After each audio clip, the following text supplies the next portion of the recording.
So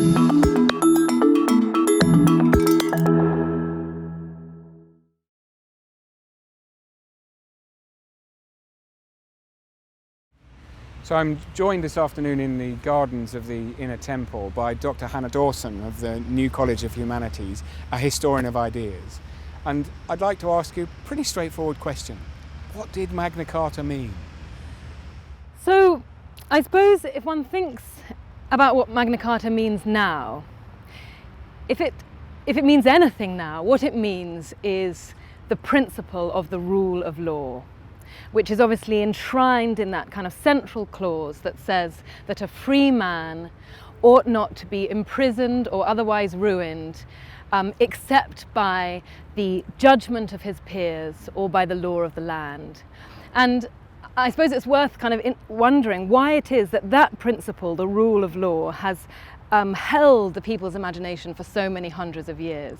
And it seems to me that the thing that's kind of essential about law is that it is fixed and predictable and publicly known and can't change with the whim of the executive. And so what's crucial about law, the rule of law, is it's the rule of law, something fixed and public, as opposed to the changeable will of an executive. So do you think almost embedded in that tradition is some sort of conflict between a monarchical form of government and this sort of legal rule of law? Well, I think what's very interesting is that, so what we have got, the significance that we have drawn from Magna Carta is this principle of the rule of law. But the funny irony is that that's kind of almost unrecognisable in the original document, in the sense that the distinction between will and law is barely recognisable, in the sense that the law at the time and for several centuries afterwards was none other than the will of the king. And so to that extent the kind of the thing that we adore about it was not at all present at the start. And even of course when it was revived by Coke in the 17th century, he saw too that he wasn't appealing to a fixed written law, but rather the thing that he appealed to was the reason of the judges.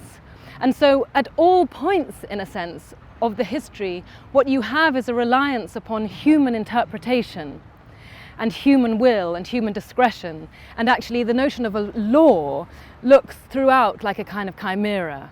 Absolutely. So it's not a fixed moment in time that set everything in stone. Yes. It's a tradition that needs to be reinvented in one sense. Yes, that's right.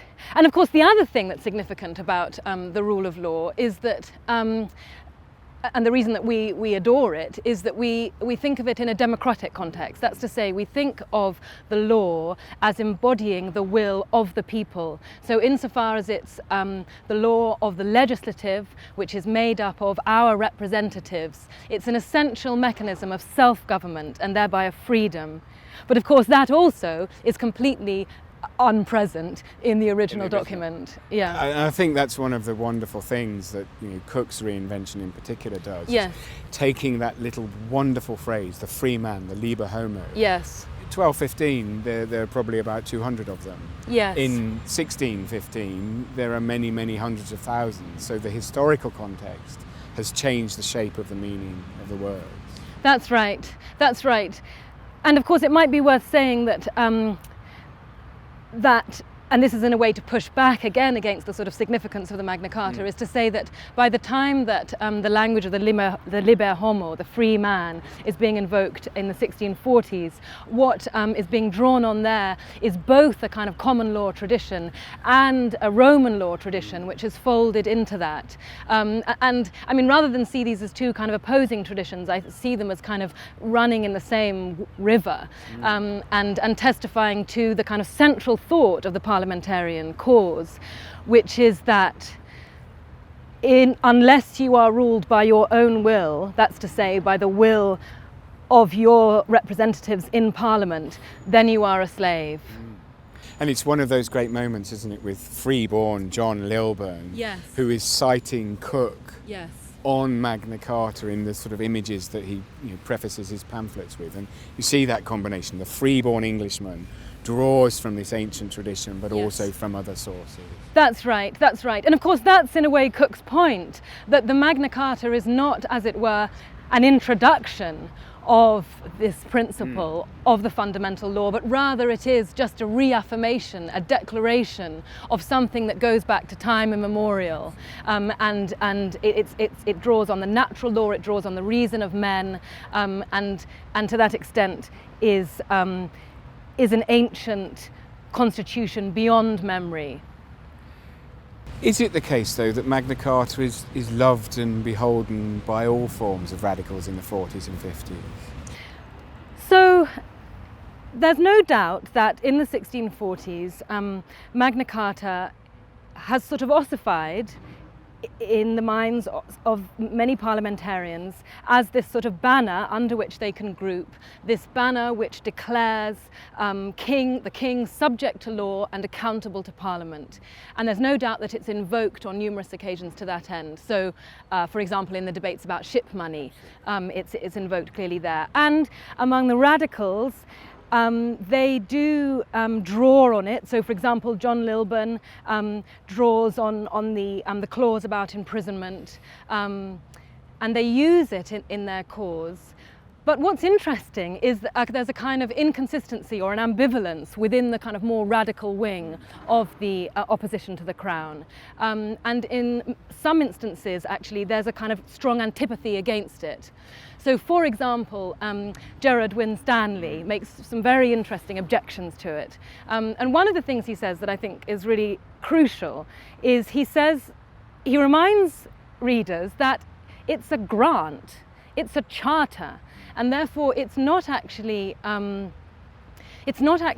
laying down or testifying to certain rights that are inviolable, but rather it is a grant of liberties that might be revoked at any point, and therefore they're not liberties at all, they are in fact privileges. They're not rights, and that's why you see him and his kind of associates drawing on the far more radical language of natural rights and natural law and of a social contract, which testifies to a space of liberty that's inviolable. Absolutely, and I think one of the areas where there is a radical shift is probably just rhetorical. So, in particular, defending liberty of conscience. Yes. You get the phrase Magna Carta Yes. used repeatedly in the tiny little pamphlets produced by some of the sectarians who claim the privileges of Magna Carta mean my tender conscience should be tolerated by anybody. That's right. And, of course, most contemporaries regard this as madness. Yes. But the shift into the religious language is quite significant. Yes, yes. And of course, on that point, it's very important to note the extent to which this is a document that's being invoked on the behalf of religious liberty, just as it's being invoked on behalf of civil liberty. But to go back to Winstanley, the other point that he makes against Magna Carta is the point that actually, in addition to this looking like a kind of charter that might be revoked at any point, he also makes the point that actually all the rights, the only liberties that it protects are the liberties of the rich. Yeah. The liberties of the property owners.